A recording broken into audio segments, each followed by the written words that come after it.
Olá, tudo bem com vocês? Você já me conhece, eu sou o professor Paulo. Hoje nós vamos falar sobre atividades de um serviço de radiologia.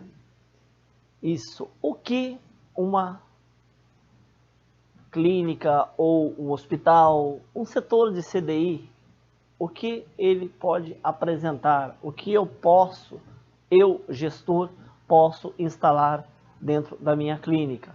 Quais os serviços de radiologia que eu posso instalar. O técnico em radiologia, o que ele pode trabalhar. Quais são as áreas que um técnico em radiologia pode atuar. É isso que nós vamos ver na aula de hoje. Vem comigo. Primeiramente, vem o nosso carro principal. Qual o carro principal da radiologia? O raio-x. Raio-x. Raios-x, né? Por que raios-x? Porque não é um raio, são raios. Tudo bem? Então, os raios-x, tá bom? E um raio-x, o que nós podemos apresentar para o nosso cliente? O que nós podemos apresentar de vantagem? Quais são as vantagens de um aparelho de raio-x para o nosso cliente paciente? É um exame que eu posso ter várias vantagens no quesito imagem, apresentar, vamos supor, o raio-x ele é eficiente para quê? Ele é eficiente primeiramente para um raio-x de tórax. Eu posso ver normalmente, não preciso irradiar meu paciente desnecessário para uma tomografia, a não ser que o meu paciente ele apresente uma patologia mais séria, uma coisa mais específica. Nesse caso, é aconselhável eu realizar um exame de tomografia. Caso contrário, se for um tórax, uma suspeita de pneumonia, um derrame pleural, até mesmo a tuberculose, eu consigo avaliar normalmente através do exame de raio-x. Outra coisa, fraturas, tá? O técnico de radiologia ele não fala em quebradura. Você se quebra, copo, osso, você se fratura, tá bom? Você não vai derrubar um copo no chão e falar, nossa, fraturei o copo. Não, você vai falar, quebrou o copo. Assim como o osso, você não quebra, você fratura o osso, tá bom? Então, nos raios-x é bem eficiente. Aqui nós podemos ver uma imagem, vou mostrar para vocês aqui com o mouse, tá vendo? Tem uma fratura de calcânio aqui. Aqui, outra fratura de tibia e fíbula. Tá? Então, são várias alterações que o nosso paciente pode apresentar. E um exame desse, eu posso ver sem problemas no raio-x. Não preciso irradiar o meu paciente desnecessariamente. Mais uma vez, tá? Raio-x. Raio-x, eles têm uma infinidade de aparelhos. Vai desde o mais simples, numa aula anterior nós citamos alguns valores, CR, DR, radiologia convencional, entendeu? Então, os raios-x, muitas vezes, eles podem variar, tem uma variação de que iria de 15 mil reais até 250, 300 mil reais, dependendo do meu aparelho.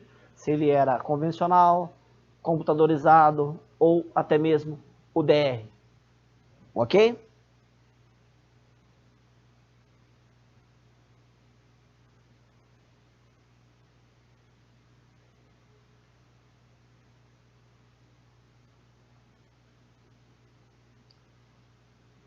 Professor, o que seria isso? Você, aluno, o que você imagina que quer dizer esse aparelhinho rodando em volta da pessoa que está na mesa? Você acertou se você imaginou que esse aparelho é um aparelho de tomografia. É isso que acontece na tomografia. Eu vou deixar essa imagem aqui para nós voltarmos a falar dela em instantes.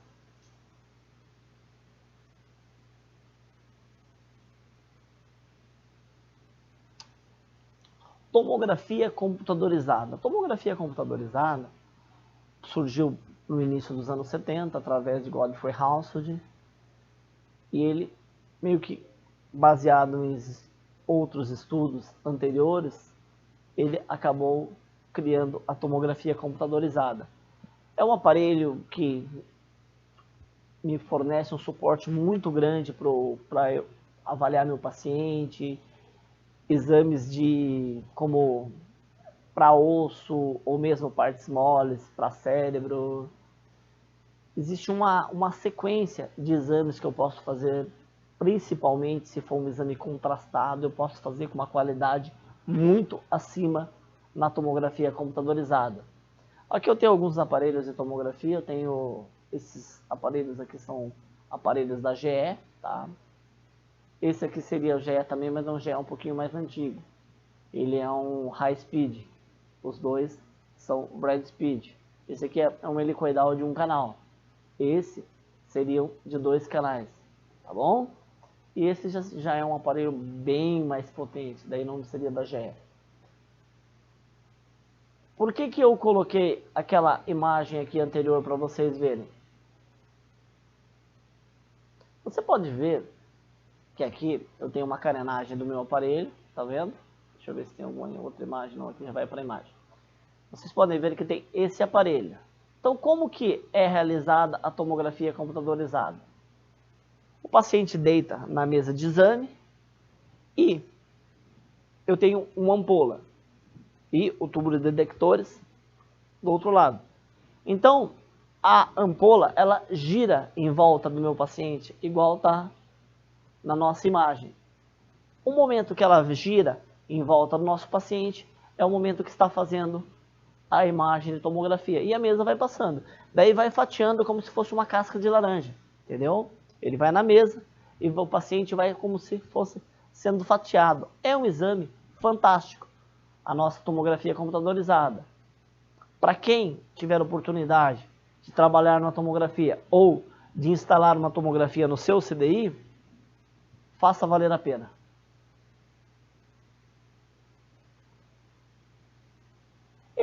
Esse exame eu consigo fazer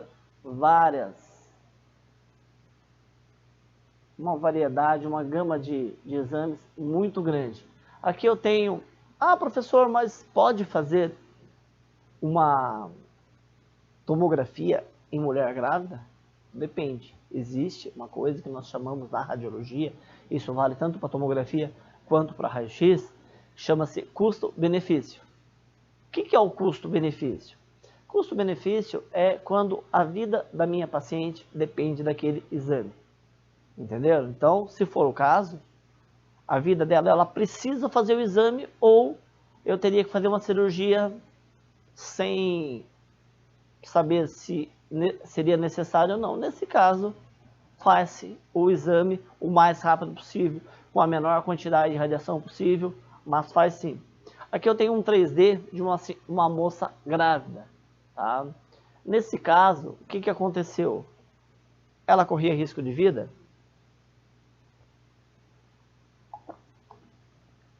Não. Simplesmente ela não informou. Durante todo o tempo em que foi feita a anamnese, durante todo o tempo em que foi realizada a anamnese, ou seja, aquela entrevista que é feita com o paciente, durante todo esse tempo, em nenhum momento ela mencionou suspeita de gravidez. Inclusive, ela não sabia que estava grávida. E podemos ver que o bebê, no caso, o novo ser, já está bem informado. Então, o bebê está bem formado e ela estava muito desinformada. Isso não pode acontecer. Uma anamnese bem feita é feita justamente para evitar que aconteça tais fatos e irradiar o meu paciente desnecessariamente. De qualquer maneira, a imagem de tomografia está aí. Nós conseguimos ver em 3D, tá? Nós conseguimos observar em 3D bem, não tem dúvida sobre o bebê, pode ver o fêmur, tíbia, fíbula, assim como os membros superiores do paciente estão totalmente formados, né? Não sei se eu tenho mais alguma imagem de tomo aqui. Aqui eu tenho uma fratura. fratura de tíbia e fíbula. Podem ver, aqui eu tenho o fêmur, tá? A imagem foi tirada próximo ao joelho, eu tenho o fêmur e aqui eu tenho uma fratura de tíbia e fíbula, tá?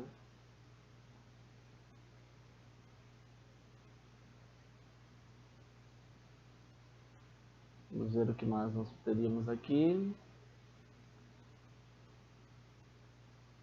Não, essa aqui. E esse exame? Que bonita essa tomografia, né, professor? Não. É muito bonita, só que não é uma tomografia, aluno. Isso é uma ressonância magnética nuclear. O que seria uma ressonância magnética? É um exame tão eficiente, ou, na maioria dos casos, mais eficiente que a tomografia e que não utiliza radiação ionizante. A ressonância magnética, ela trabalha com o quê? Com prótons de hidrogênio.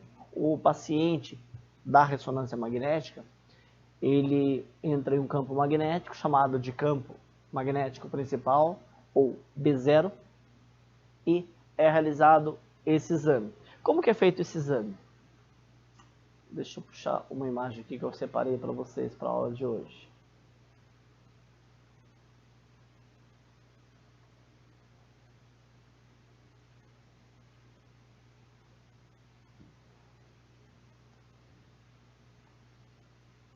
Tá vendo? Olha. Aqui dentro, primeiramente, esse aparelho de ressonância magnética, ele funciona como um ímã gigante, tá? Então ele funciona como se fosse um ímã gigante. E o meu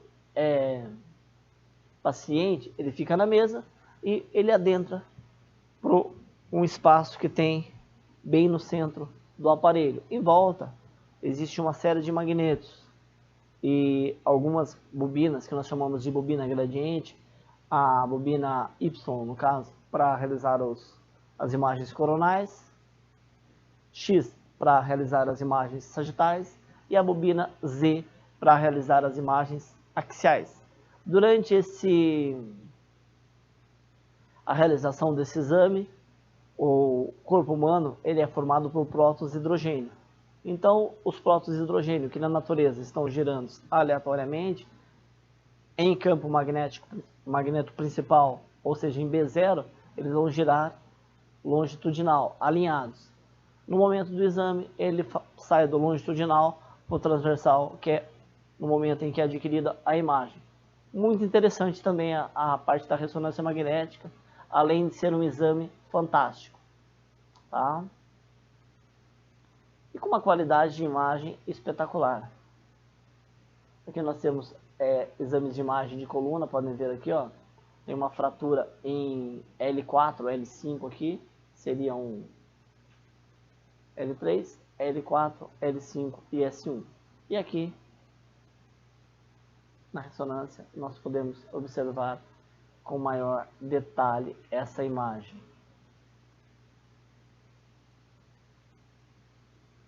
Fantástico, né?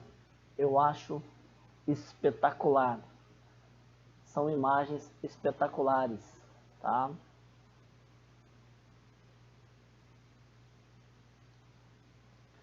Voltando para a tomografia um pouquinho, eu tinha separado essas imagens para vocês aqui, que seria um tumor na região parietal direita do paciente. Pode observar aqui, você vê uma protuberância nessa região. E na tomografia, no corte axial, nós conseguimos ver o tumor aqui, no corte sagital também, e nas imagens em 3D nós conseguimos, no caso, nas duas imagens em 3D, nós conseguimos ver esse fato com maior destaque. Aqui eu teria um exame da artéria aorta, onde eu vejo a artéria aorta, as artérias renais, assim como as ilíacas. Fratura de quadril, ou seja, quadril, a parte de baixo, a região pubiana do paciente está completamente dilacerada. E aqui também tem uma fratura de calota craniana no parietal direito, avançando em direção ao frontal, ou seja, comprometeu tanto a região parietal quanto a região frontal do meu paciente.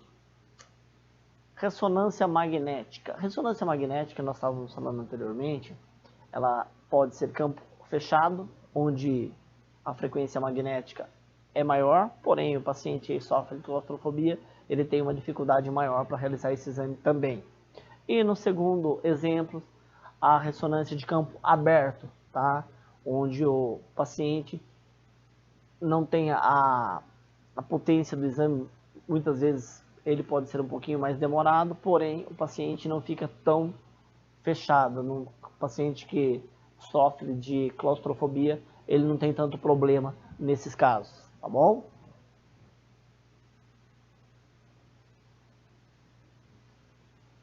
Esses seriam alguns exames de ressonância magnética que eu passei para vocês, tá? No primeiro caso eu tenho uma coronal, de crânio coronal, uma ressonância dos rins, coluna, joelho, outro crânio, um crânio axial, região da pelve axial, abdômen, no caso das duas abdômen, uma na região da pelve, outra próxima à região do fígado, e embaixo uma ressonância de, tira essa imagem daqui, tornozelo sagital. Então, numa clínica de radiologia, você pode optar somente por trabalhar com raio-x ou com raio-x e tomografia. Se por acaso você tiver uma condição maior e conseguir colocar uma ressonância magnética na tua clínica, isso é espetacular, é fantástico, tá bom? Mamografia. Mamografia também surgiu por volta dos final dos anos 60, começo dos anos 70. Mamografia oficial, criada por Charles Gross. Porém, havia outros estudos de Salomão lá nos anos 20, anos 30, que já se fazia alguns exames voltados para estudo das mamas. Porém, com o tempo, outros estudiosos foram avançando nesses estudos e descobriram o quê?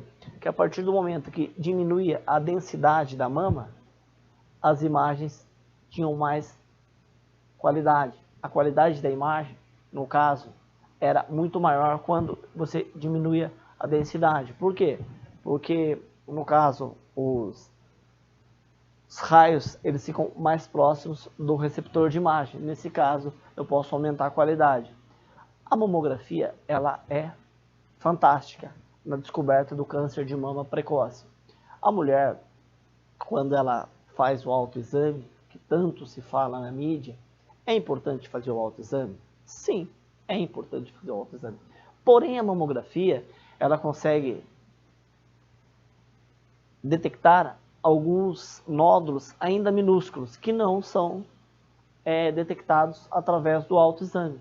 Ou seja, muitas vezes quando a mulher consegue detectar um possível nódulo, o nódulo já avançou muito e já se faz um câncer. Para isso existem algumas classificações que os especialistas em mamografia fazem, que são os cálculos de BIRADS, que vai de BIRADS 0 até BIRADS 6. Isso na mamografia eu consigo avaliar se o meu paciente não tem nada, ou se ele tem, mas eu tenho certeza que é benigno, se eu preciso de uma biópsia, ou se ele tem, no caso do BIRADS 3 ou 4, no caso do 4, que ele vai de A, B e C, ou seja, de 0 a 5, depois até de 10 a 50 e assim por diante de classificações. Ou BIRADS 5, que já é praticamente, tem 5% apenas chance do meu paciente não ter câncer de mama maligno. Por isso, a mulher a partir dos 40 anos é aconselhado realizar um exame de mamografia, sim, tá? Na sua clínica, se puder colocar uma mamografia, dá um suporte muito maior para a tua clínica. É muito importante a realização desse exame. É muito importante que a sociedade abrace essa causa do câncer de mama. Densitometria óssea. Existe uma enfermidade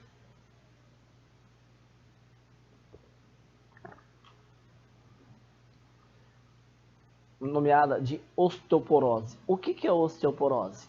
Osteoporose é uma enfermidade nos ossos em que o organismo ele acaba diminuindo a quantidade mineral, densidade mineral óssea do organismo. Rapidamente, osteoblastos e osteoclastos. O que são os osteoblastos e osteoclastos? O osso ele é regenerado durante toda a vida. Então, toda a vida, as células velhas ósseas vão sendo repostas por células novas. A função dos osteoclastos é como se fosse a destruição das células antigas e os osteoblastos repor as células novas. A osteoporose surge quando os osteoclastos estão destruindo mais do que os osteoblastos estão conseguindo repor. Nesse caso, começa a se perder a densidade mineral óssea do osso e começam a surgir lacunas, ou seja, imagine o chocolate soufflé com aqueles furinhos. Isso seria o osso, principalmente quando falo de fêmur e húmero, que são ossos bem esponjosos dentro. Nesse caso, aqueles furinhos, vamos dizer, começam a se formar furões, lacunas. As lacunas entre o osso, tá, dentro do osso, começam a ser cada vez maiores. Quando aumenta-se os espaços, diminui-se a resistência do osso e muitas vezes leva a pessoa a uma fratura. Ou seja, muitas vezes o paciente ele não fratura, ele não cai porque ele fratura, entendeu? Muitas vezes o paciente às vezes ele cai e então se fratura. A pessoa, o João ou Roberto, ele sofreu uma fratura. Por quê? Porque ele tropeçou e caiu e por isso ele fraturou. O paciente que possui osteoporose, muitas vezes, ele cai porque ele fraturou. Ou seja, ele não fraturou porque ele caiu porque ele fraturou. Tá? Então, a densidade mineral óssea é medida através desse exame, que é a densitometria óssea. Tá? É um exame que utiliza também a radiação ionizante, porém uma radiação muito pouca, tá? Em relação à tomografia e até mesmo ao raio-x. Odontológica. Odontológica também cresceu muito nos últimos anos, tá? A radiologia cresceu muito e com isso a radiologia odontológica. Hoje em dia eu tenho vários exames de radiologia odontológica, a periapical, que eu consigo fazer partes, ou seja, regiões específicas da boca, ou a panorâmica, onde é feita toda a arcada dentária. No caso, também tem o Conebin, que seria a tomografia odontológica, que é nomeada de Conebin. E uma coisa que se aumentou muito é o implante dentário. Para se fazer um implante dentário, eu tenho que realizar um exame de radiologia odontológica com qualidade. Para quem tem poder aquisitivo ou parceiros para investir numa radiologia odontológica, é uma área que tem crescido muito. Existem vários lugares que não tem uma quantidade razoável de fornecedores desse tipo de exame. Então, na radiologia odontológica, para quem tem condição de investir nesse ramo da radiologia, o sucesso é meio que quase garantido. Precisa-se apenas de concluir o serviço e saber administrar. Porém, campo futuro é grande nessa radiologia, tá? E a radiologia veterinária, professor? O que o professor pode me dizer sobre a radiologia veterinária? Pessoal, imagine há 20 anos, 30 anos atrás, as crianças davam banho no cachorro, cuidavam do cachorro. Hoje em dia, muitas famílias perdeu-se o hábito de fazer isso. Por quê? Vendo essas raças um pouquinho mais peludinhas, os Poodle, Shih Tzu, Lhasa Apso e assim por diante, existe uma série de cachorros um pouco mais felpudos, vamos dizer, e esse geralmente se leva em pet shop. Vocês já entraram nesses shoppings de animais?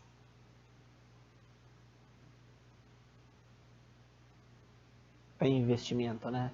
Agora imagine você, aluno, com uma clínica de radiologia veterinária, tá? Pensa nisso. O fato, existe apenas uma observação.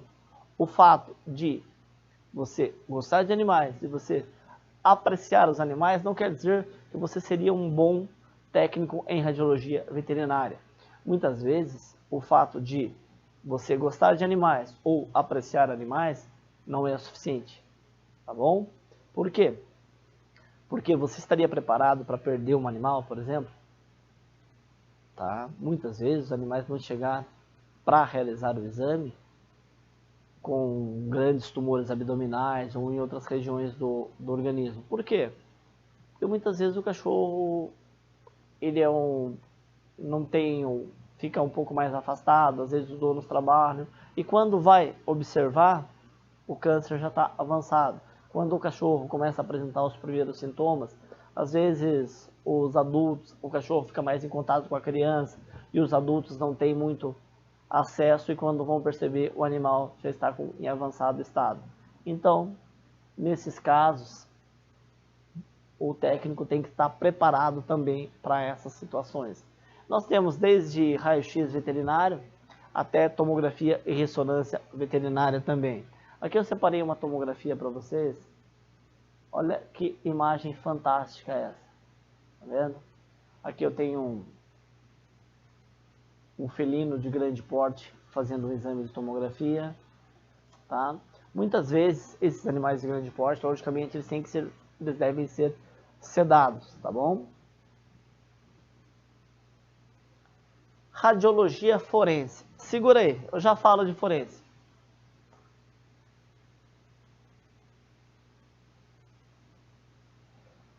Olha essa imagem de tomografia em 3D. Que imagem fantástica da radiologia. Olha que imagem linda. Gostou, né?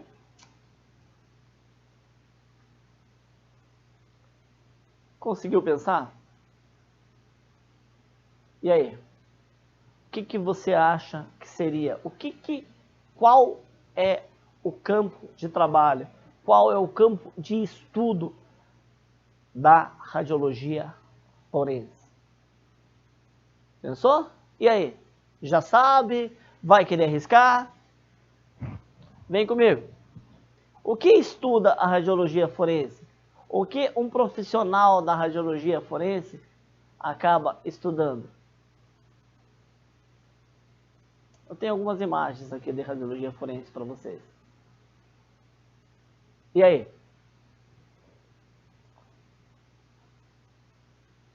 Já sabe o que é isso?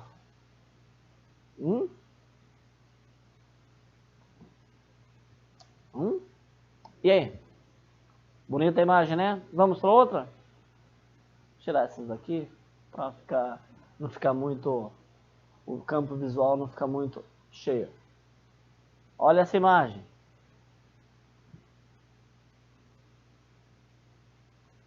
Mais uma.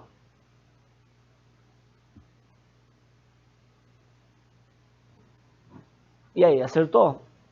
Acertou você que disse radiologia forense é voltada para investigações.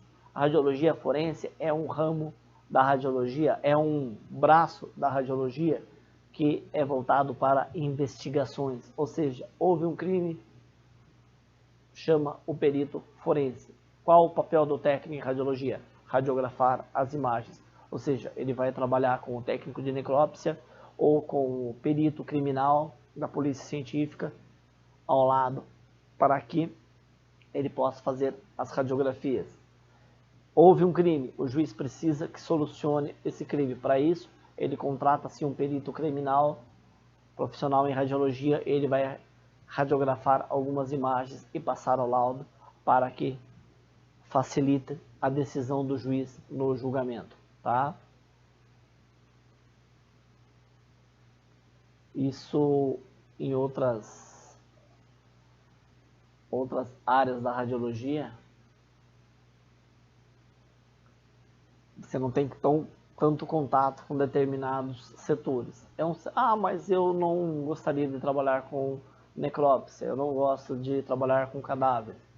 Então, radiologia forense, infelizmente, não seria muito a sua área indicada da radiologia, vamos dizer. Tá bom?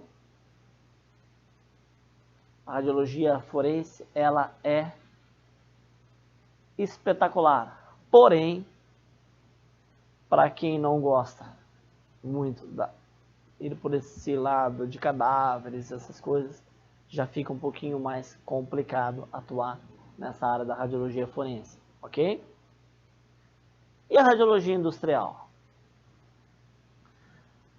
O William Röntgen, lá em 1895, quando ele descobriu os raios-x, ele saiu radiografando várias coisas, tá? Entre eles a espingarda, que ele descobriu que na espingarda dele tinha um sinalzinho.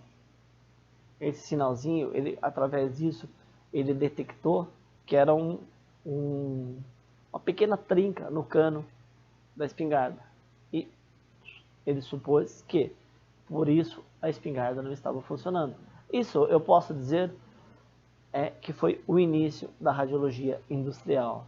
Hoje em dia, radiologia industrial é uma super mega vantagem da área, principalmente da área automobilística, ou seja, das indústrias de fabricação de automóveis. Por quê? Quando eu vou montar uma embreagem ou outra região do automóvel, por exemplo, faça um exame de radiologia industrial. Por que esse exame é importante, professor? Porque através disso eu consigo verificar a peça antes que essa peça possa ser montada em vários carros. Muitas vezes a peça dá defeito ou apresenta algum defeito e o que acontece? Quando eu vou desmontar a peça, o interior a peça está quebrada. Então, quem projetou a peça, ele vai ficar em dúvida. Essa peça quebrou porque ela precisava ser mais resistente ou ela quebrou porque ela foi aberta? Através da radiologia industrial, eu posso fazer um END. O que seria END? Ensaio não destrutivo. Ou seja, eu vou avaliar a peça antes de abrir. Então, se a peça está saindo com defeito, ou se ela precisaria ser mais resistente, eu vou, no momento que eu estou montando uma embreagem, ou um câmbio, ou um freio, eu vou poder avaliar antes que o carro seja montado e antes que ele seja distribuído para outros países ou outros estados. Porque hoje em dia, aluno, com a globalização, a radiologia industrial tornou-se muito importante. Porque muitas vezes pega-se o material, envia para outro país, onde será fabricada a peça, que será montada em outro país, para colocar num carro em outro país, que será vendido em outro. Ou seja, se der um problema no comprador desse carro, onde foi o defeito? Na montagem do carro, na fabricação da peça, onde a peça foi montada, fica difícil. Então, a radiologia industrial ajuda nesse quesito. Os projetores, os criadores de um determinado feito, uma peça, por exemplo, um carro, quem projeta um determinado automóvel, ele vai ter que passar algumas etapas e para certificar a qualidade do produto que ele está colocando no mercado, é feito alguns exames através da radiologia industrial. Lembrando você, aluno, que radiologia industrial não se usa só a radiografia industrial. Existe uma gama de estudos, entre eles a radiografia industrial, ultrassonografia industrial, tomografia industrial e gammagrafia. O que seria gammagrafia?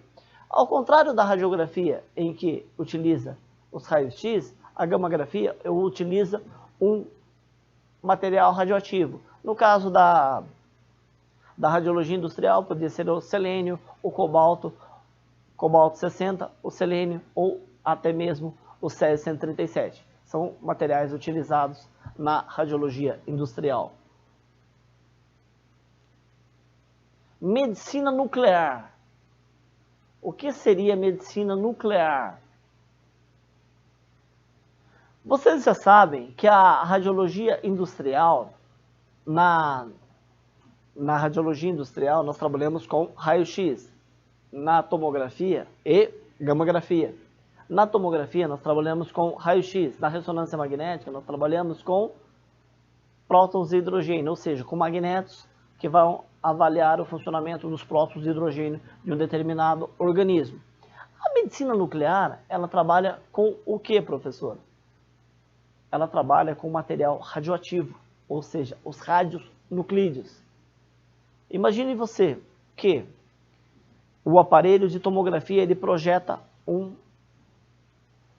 quantidade específica de raio-x. O aparelho de raio-x ele projeta uma quantidade específica também de raio-x que vai atravessar o material de estudo, no caso, o material que está sendo avaliado, ele vai atravessar e atingindo a imagem que está embaixo. Vai projetar nessa imagem um defeito de uma peça, no caso da industrial, ou uma possível patologia, seja em ser humano ou no caso da radiologia veterinária. A medicina nuclear é realizado alguns estudos com radionuclídeos, ou seja, um material radioativo. E o aparelho da medicina nuclear chama-se gama-câmara. Esse gama-câmara ele vai captar a radiação que está no paciente. Os principais radionuclídeos que são utilizados quais? Tecnésio 99, iodo 123 e iodo 131. Por quê?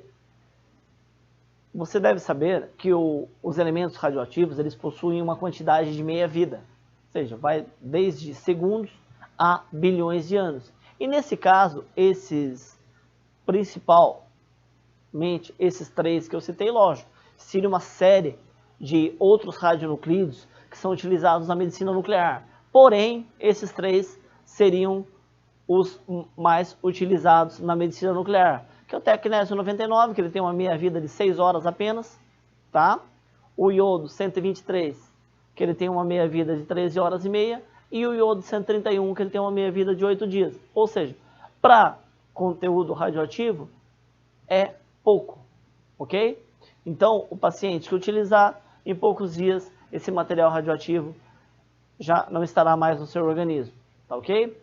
Porém, durante o período que estiver, lógico, é bom você evitar, aconselha-se a evitar crianças ou idosos ou mulheres grávidas próximos à pessoa que realizou um exame de medicina nuclear. Ele, para detectar o câncer, principalmente, é um exame fantástico, ok? Aqui eu teria como próxima área que um técnico em radiologia pode atuar o PET-CT. O que seria o PET-CT? PET-CT é um exame que ele trabalha com positrons. Ele utiliza tanto técnicas da tomografia computadorizada como técnicas da medicina nuclear, como se eu fizesse uma junção desses dois exames fantásticos. E eu tenho um exame de PET-CT, que é uma tomografia computadorizada, porém colorida.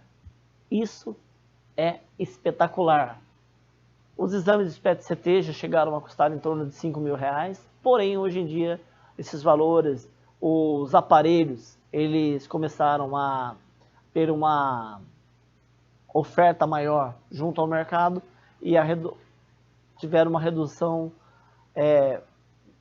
bem grande, vamos dizer. Mas porém ainda é um exame com custo alto, não é todos os convênios que acabam cobrindo esse tipo de exame. Irradiação de alimentos. Mas, professor, o alimento irradiado, ele faz mal? Segundo estudos, ou seja, é uma área não que muito nova da radiologia, não posso dizer que é uma área recente, mas em vista de raio-x, de outras áreas da radiologia, eu posso dizer que a irradiação de alimentos ainda está meio que entre as que não são tão... Os estudos, eu acho que precisa de mais estudos nesse setor. Porém, o que garante? Garante que a banana ou a cebola, a batata, ela possa ser adquirida ou plantada, cultivada em um país e vendido para outro país, tá? Existe um símbolo da radiologia da irradiação de alimentos, chama-se, não sei se vocês puderam observar aqui quando nós passamos, aqui ó, tá vendo? Esse símbolo aqui eu queria mostrar para vocês, tá? Parece uma folhinha, ó, aqui ele aparece várias vezes, tá vendo? Esse símbolo chama-se radura. O que é o símbolo radura? Identifica que aquele material sofreu uma irradiação, tá? Ele foi irradiado, tá?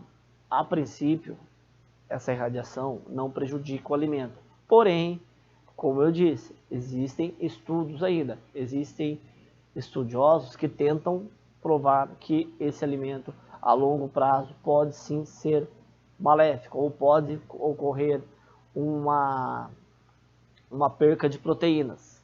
Porém, esse é o ramo da radiologia que, devido à quantidade de agrotóxicos, toda uma atenção voltada para esse tipo de assunto, alguns estudiosos ainda têm alguns resquícios com essa área da radiologia. Porém, hoje, o que se comprova hoje é que os alimentos não são prejudiciais. Porém, os próximos anos, as próximas décadas vão nos garantir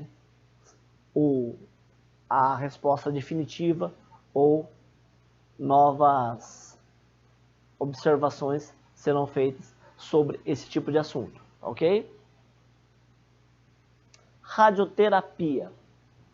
Ainda no final do século XIX, o estudioso Henri Becquerel ele descobriu que havia materiais radioativos. E, para auxiliar no estudo desses materiais, ele contratou ou ele trouxe para o seu ramo de estudo, seu local de estudo, o casal Marie e Pierre Curie. E eles, através disso, eles conseguiram comprovar alguns elementos radioativos, ou seja, do urânio, eles descobriram que a meia-vida, o urânio poderia virar rádio ou futuramente virar polônio, tá?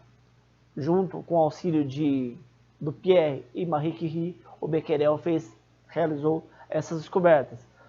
Veio o século XX, Becquerel deixou os estudos por motivos que não vem ao caso, Pierre foi a óbito e a Marie Curie, ou Madame Curie, como diz, continuou os estudos, a filha dela, Irene, veio auxiliar. E a Irene, ao lado do genro Frederic Joliot, eles descobriram o quê?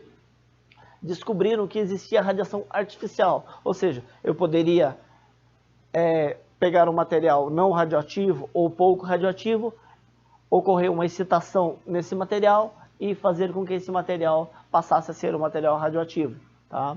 E esses estudos acabaram originando-se o tratamento ao qual nós chamamos de radioterapia, ou, nesse caso, teleterapia. O que seria radioterapia? Radioterapia é o estudo que utiliza material radioativo para o tratamento do câncer. A radioterapia pode ser teleterapia, no caso, quando o aparelho é feito à distância, fica geralmente a 80 centímetros a 1 metro, 1,5 metros do paciente, depende do aparelho, se ele trabalha com cobalto 60 ou seria um aparelho mais avançado, um aparelho mais moderno, ou a bracterapia, onde o material radioativo é aplicado dentro da pele do paciente, nesse caso seja próstata ou mama, tá bom? Arqueologia. O que é arqueologia, professor? Arqueologia, ela estuda os fósseis, algumas múmias do Egito Antigo. Imagine nos anos 40 quando eles iam examinar uma múmia que tinha achado numa tumba egípcia, por exemplo. Como eles avaliariam essa múmia? Teria que abrir. Hoje em dia, com a arqueologia, com a tomografia auxiliando nesse fator, eu consigo avaliar a peça sem danificar, ou seja, é quase um ensaio não destrutivo. Eu consigo avaliar um fóssil, no caso, uma múmia, sem danificar o material, sem precisar abrir o material, ok? Então a arqueologia é muito importante nesses fatores. Portos, tá? Onde a radiologia é importante também no porto, tá? Para receber, para ver se o material que está sendo, no caso, recebido através de um navio e assim por diante, é realmente aquele material. Ou seja, se não tem droga, ou se não tem tráfico de outras coisas, pedras preciosas, por exemplo, vindo em um carregamento de peixe. Eles podem colocar muito bem drogas ou pedras preciosas dentro do carregamento. E assim entraria ou sairia do nosso país sem passar pela parte legalizada. Nesse caso, a radiologia é muito importante. É um ramo da radiologia bem rendoso também. Para se montar um equipamento, o custo é muito alto, o investimento na radiologia seria muito alto. Porém, se interessar, se fizer necessário, é um ramo da radiologia bem interessante, tá? Eu separei, por quê? Porque eu acho interessante, porque são partes específicas, mas só deixar uma observação. Tanto a irradiação de alimentos, como os portos e algumas áreas, aeroportos, por exemplo, todos eles entrariam na radiologia industrial. Eu separei para vocês em algumas observações, porque são áreas bem específicas da radiologia industrial e eu achei que mereceria um destaque um pouco maior. Aeroportos não tem nem o que comentar, né? Aeroporto, armas, drogas, hoje em dia, se a fiscalização, os órgãos competentes, as autoridades não estiverem atentas, isso está aí não só a nível Brasil, mas a nível mundial grande. Então, por isso a radiologia tem investido, as autoridades competentes, os governos têm investido cada vez mais na radiologia nos aeroportos. Para quê? Para evitar que seja contrabando ou tráfico, possam continuar acontecendo dentro dos aeroportos. Separei algumas imagens para vocês aqui, que eu gostaria que vocês observassem. Aqui eu tenho um vídeo em 3D de tomografia, que eu acho espetacular. Deixa eu mostrar.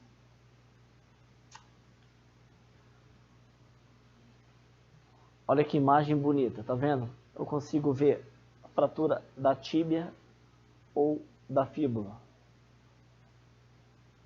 Pode ver, as duas provavelmente, principalmente na tíbia, que é o osso maior, vamos dizer, ele teve um afastamento grande do eixo principal, ou seja, ou foi uma fratura exposta ou estava perto de ocorrer uma fratura exposta nesse caso, tá bom?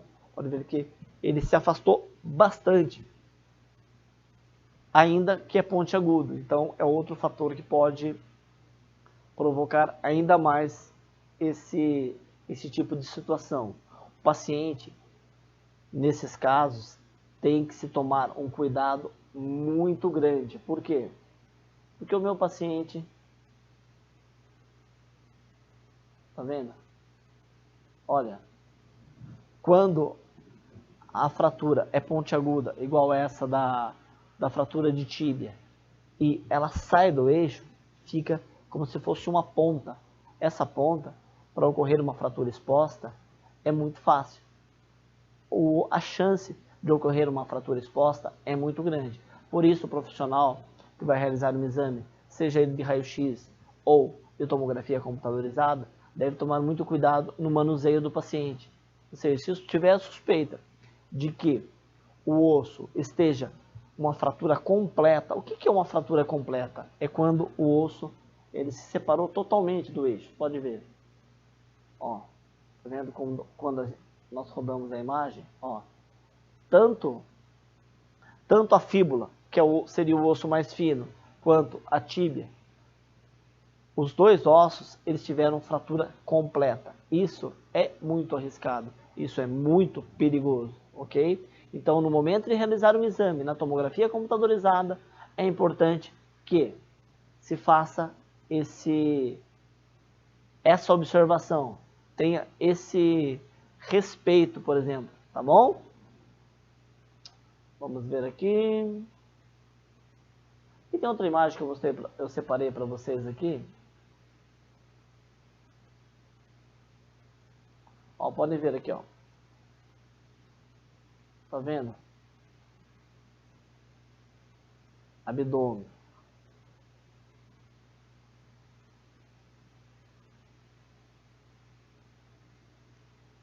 Ó. Vocês viram aquele abdômen que tava com a moça lá na imagem, né? Ó. Essa seria uma imagem de tomografia computadorizada. Essa imagem é um exame de medicina nuclear. E essa é o PET-CT, que eu falei para vocês anteriormente, que é uma imagem de tomografia computadorizada, porém também com alguns materiais radioativos da medicina nuclear, entendeu? Então eu junto a tecnologia da medicina nuclear com a tecnologia da tomografia e eu tenho o exame de PET-CT, esse exame fantástico e mais um meio de diagnóstico da radiologia, ok? Vamos ver essa outra imagem aqui. Ó, tá vendo? Aqui eu tenho uma medicina nuclear em AP, tomografia e o exame de PET-CT. E a mesma imagem em perfil. Ok? Entendeu, aluno? Vamos ficando por aqui. Até a próxima. Um abraço. Até mais.